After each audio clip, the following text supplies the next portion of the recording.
सुनीता देवी एक पढ़ी लिखी, समझदार लेकिन जरूरत से ज्यादा दखल देने वाली माँ थी। उन्होंने अपनी बेटी नेहा को बचपन से यही सिखाया था, बेटी ससुराल में कभी झुकना मत, अपने हक के लिए आवाज उठाना समझौता कमजोर लोग करते हैं।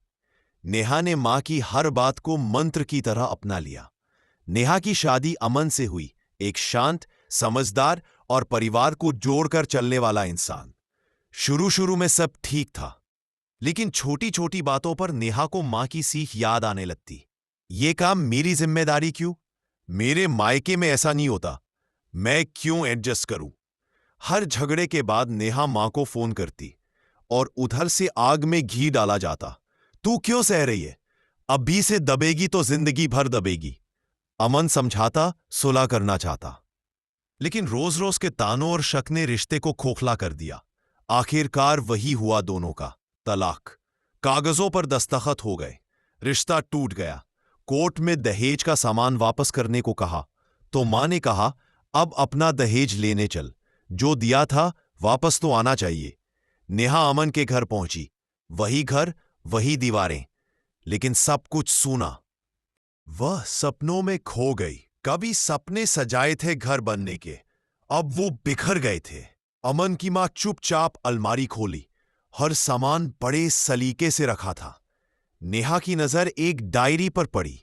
नेहा ने अनजाने में उसे खोल ली, जिसमें अमन, जो नेहा से बहुत प्यार करता था, उसकी एक एक दिन का जो प्यार का एहसास लिखा था।